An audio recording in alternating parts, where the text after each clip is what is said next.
Very good morning, dear students. Welcome to my YouTube channel, that is SR Academy of Chemistry. So, dear student, previous video we can discuss about the polarity of carbonyl group. यहाँ पे हमने carbonyl group की polarity देखा था. जिसने नहीं देखा होगा please move on the previous video, उसको देखो. उसके बाद यहाँ पे तुम लोग क्या कर सकते हो, प्रोसीड कर सकते हो.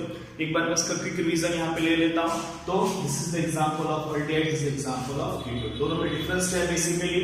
इन केस ऑफ अल्डिहाइड यहाँ पे क्या रहेगा, carbonyl group. In case of ketone यहाँ पे भी क्या रहेगा, carbonyl group. But out of two valency, one valency can be satisfied by the alkyl group, one valency can be satisfied by hydrogen. This hydrogen is always present in case of aldehyde, but in case of ketone, this hydrogen is replaced by alkyl group. That is the basic thing. Why it is polar?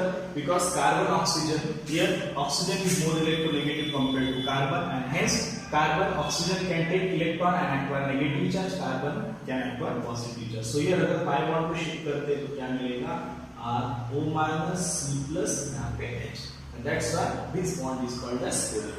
ये मैंने पिछले video में सारा इसका description अच्छे से तुमको दिया हो. Just go to that video and you can see that is polarity of carbonyl group. उस वीडियो को तुम लोग देखिए, छोटा सा वीडियो 3-4 मिनट का, तुम उसको देख के इजीली सीख सकते हो.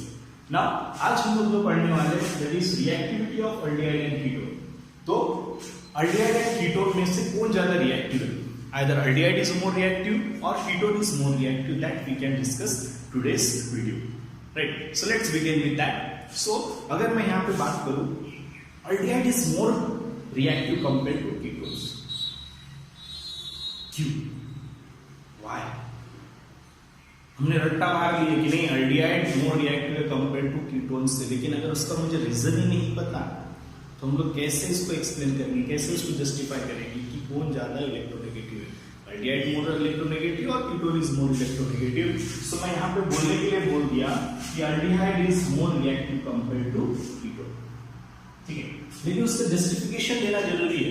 जब तुमको पूछेगा क्यों है ऐसा, तुमने ऐसा क्यों बोला है, उसके पीछे रीजन क्या है, लॉजिक क्या है, वो लॉजिक हमको पता रहना चाहिए. तो there are two factor which can decide the reactivity of aldehyde and ketone, and these two factors are discussed.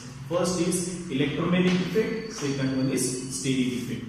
So these two factors, electromagnetic effect and steric effect, can decide the reactivity of aldehyde and ketone. की दोनों में से कौन ज्यादा reactive रहेगा, aldehyde ज्यादा reactive रहेगा कि कीटोन ज्यादा रिएक्टिव रहेगा, उसको डिसाइड करने वाला कौन है? दो फैक्टर है, इलेक्ट्रोमैग्नेटिक फैक्टर और दूसरा क्या रहता है, steric factor.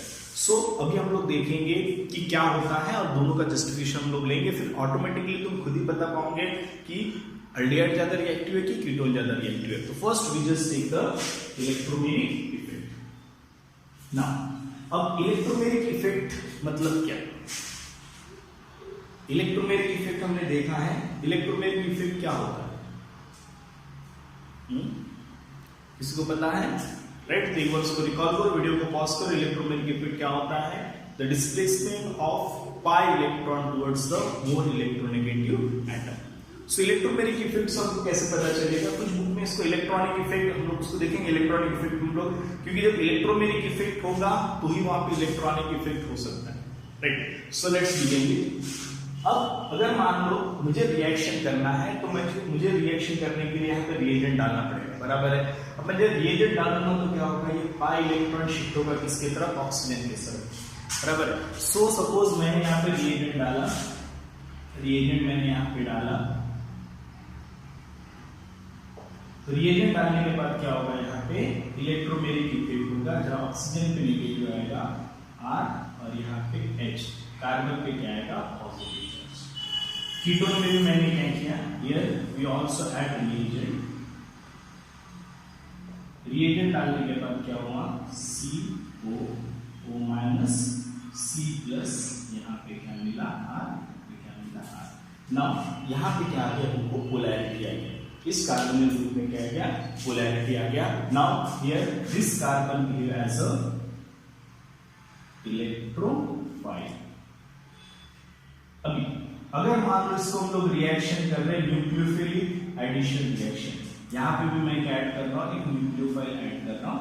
Means the characteristics reaction of this is nucleophilic addition. Dehydration reaction. अभी न्यूक्लियोफाइल मोर स्ट्रांगली अल्डिहाइड पे अटैक करेगा कि मोर स्ट्रांगली कीटोन पे अटैक करेगा, that can be decided by electromeric effect. अब इलेक्ट्रोमेरिक इफेक्ट हो गया तो यहाँ पे क्या जनरेट हुआ तुम्हारा, इलेक्ट्रोफाइल जनरेट हुआ, बराबर है। अब न्यूक्लियोफाइल इज इलेक्ट्रॉन रिच, हमको ये चीज पता है, न्यूक्लियोफाइल का इलेक्ट्रॉन रिच है, वो किस कार्बन पे अटैक करेगा, जो कि क्या रहेगा, इलेक्ट्रॉन डेफिशिएंट रहेगा। मतलब जिस कार्बन के पास इलेक्ट्रॉन सबसे कम रहेगा, न्यूक्लियोफाइल उसी कार्बन पे अटैक करेगा। तो यहाँ पे अगर हम लोग चीज को देखते हैं, इस कार्बन पे पॉजिटिव चार्ज है, इस कार्बन में पॉजिटिव चार्ज है। अगर मान लो सपोज थोड़ी देर के लिए हमारे पास एक ही न्यूक्लियोफाइल है, अभी इस न्यूक्लियोफाइल के पास चॉइस देते हैं हम लोग कि ये न्यूक्लियोफाइल कीटोन पे अटैक करेगा, मैं लिख देता हूँ अल्डिहाइड, या तो मैं लिख देता हूँ कीटोन, ठीक है। तो ये जो न्यूक्लियोफाइल है ये अल्डिहाइड पे अटैक करेगा कि कीटोन पे अटैक करेगा, उसका एक ही चॉइस है, पहले वो किसी एक ही पे अटैक कर सकता है, पहले किसको चूज करेगा, राइट। तो न्यूक्लियोफाइल उस कार्बन पे अटैक करेगा जिसके पास पॉजिटिव चार्ज ज्यादा हो, जो इलेक्ट्रॉन डेफिशिएंट हो, जिसके पास इलेक्ट्रॉन बहुत कम हो, है ना। और पॉजिटिव चार्ज जितना है उतना इलेक्ट्रॉन उसके पास क्या होगा, कम होगा। तो मुझे बताओ अभी दोनों के पास ऐसा लगता है कि equal number of positive charge है, बट हमने एक चीज पढ़ा है 11th क्लास में, that is inductive effect, positive inductive effect और नेगेटिव इंडक्टिव इफेक्ट। सो अल्काइल ग्रुप क्या शो करता है, positive inductive effect, alkyl group electron donating group को इलेक्ट्रॉन डोनेट करने का काम करता है। तो यहाँ पे R ग्रुप मतलब कौन सा है, this group is considered as alkyl group. So कहीं ना कहीं कार्बन जब इलेक्ट्रॉन डेफिशिएंट होगा, ये अल्काइल ग्रुप उसको क्या डोनेट करेगा, इलेक्ट्रॉन्स डोनेट करेगा, उसकी हेल्प करेगा, ठीक है।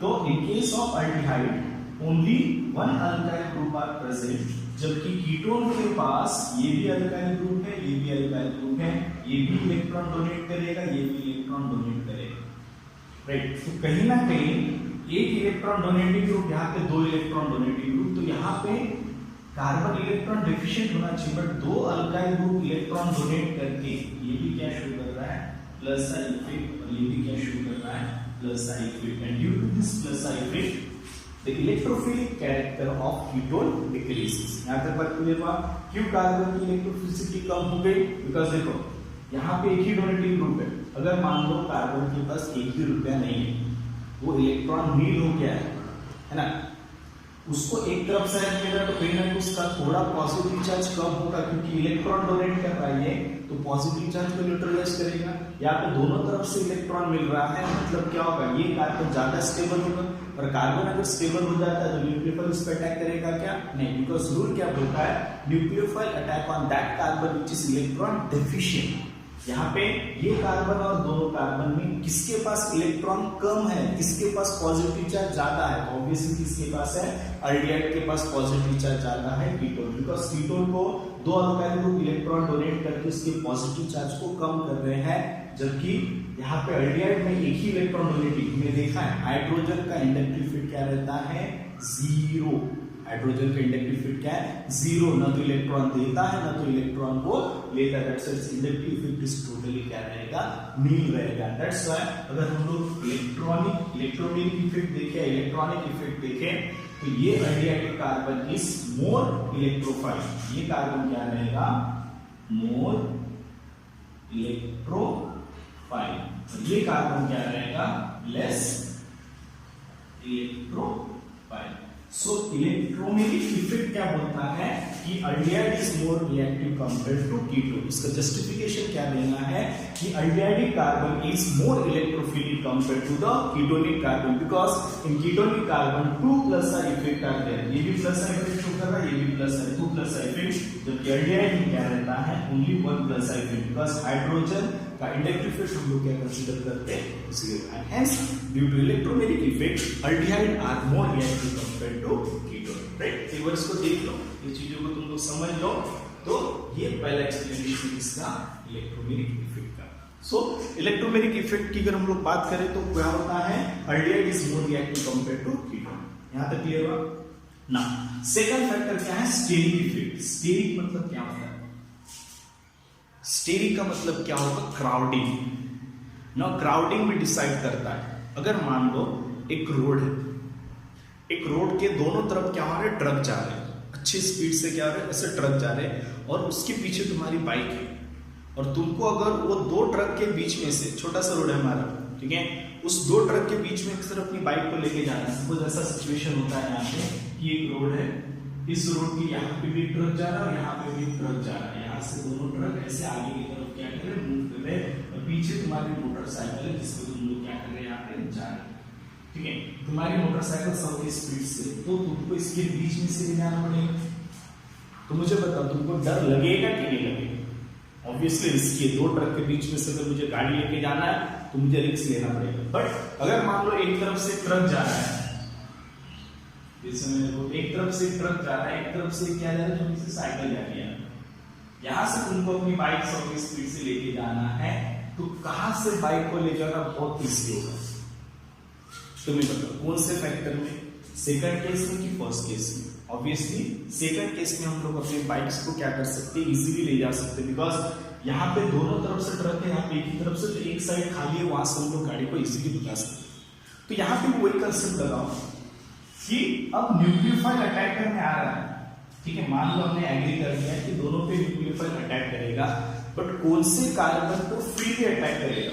क्योंकि जब अटैक करने आएगा तो उसको ये दो ग्रुप के बीच में से क्या करना पड़ेगा, यार ये दो ग्रुप के बीच में से उसको यहाँ पे अटैक करना पड़ेगा न्यूक्लियोफाइल को, बराबर है।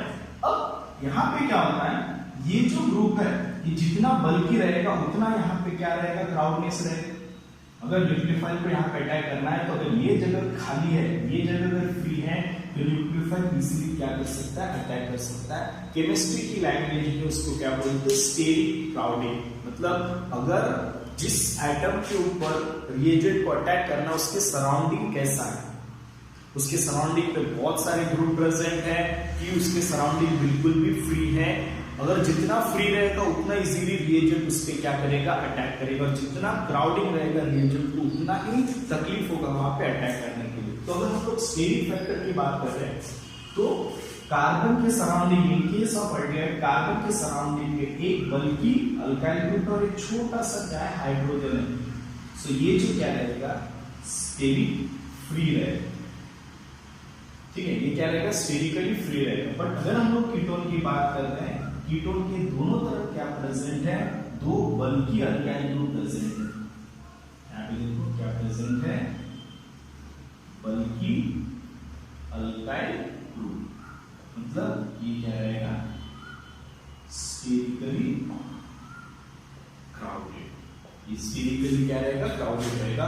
तो न्यूक्लियोफाइल कहां पे इजीली अटैक करेगा, न्यूक्लियोफाइल अल्डिहाइड पे इजीली अटैक करेगा कंपेयर टू कीटोन। सो हम लोग क्या बोल सकते हैं, ketonic carbonic carbon are sterically crowded due to presence of two alkyl group, ठीक है, and that's why aldehyde are sterically free.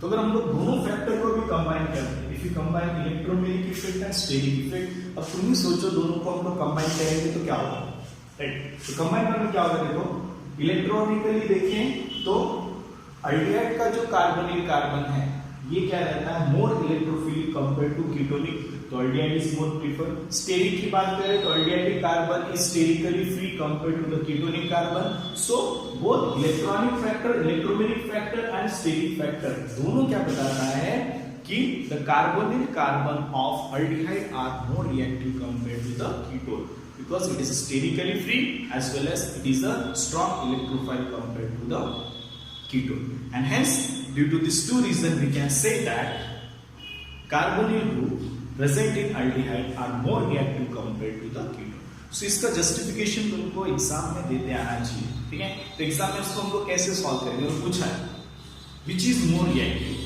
aldehyde is more reactive or ketone is more reactive, justify your answer with suitable explanation। तो कैसे बताएंगे यहाँ पे, तो पहले क्या बोलना है कि aldehyde is more reactive compare to ketone due to following reason for the nucleophilic addition reaction. First is a steric factor, second is a electromeric factor. In electromeric factor in presence of reagent pi electron shifted towards the oxygen and hence it can generate electrophilic carbon. The electrophilicity of carbon can decide its reactivity. More will be the electrophilic carbon, more will be the reactivity. So in case of aldehyde, it consists of one alkyl group, but ketone consists of two alkyl groups. So ketone having two electron donating group, aldehyde having only one electron donating group. So we can say that aldehyde carbon are more electrophile compared to ketone. Okay, that's why aldehyde is more reactive. Steric factor, nucleophile attack on backside, and if backside is sterically free, it is more reactive. In case of aldehyde, the backside consists of small hydrogen and bulky alkyl group, so this carbon is sterically free. But in case of ketone, both alkyl group are bulky, and hence it is a sterically less free, and hence we can say that aldehyde are more reactive compared to the ketone for nucleophilic addition reaction. I hope you can understand this. In next video, we can discuss about some of the example of nucleophilic addition reaction. So dear students, if you like my video, please subscribe my channel, that is SR Academy of Chemistry. Right, video को continue देखो, series wise देखो. मैंने playlist तैयार कर दिया हूँ. Alcohol phenol ether हमने खत्म कर चुके हैं. Now we can about to 14-15 lecture हमारे हो चुके हैं किसके, aldehyde, ketone and carboxylic acid. तो please subscribe my channel and press the bell icon so that you can get notification for my video, and also share with your friends. Thank you and have a nice day. Just note down this. Thank you and have a nice day.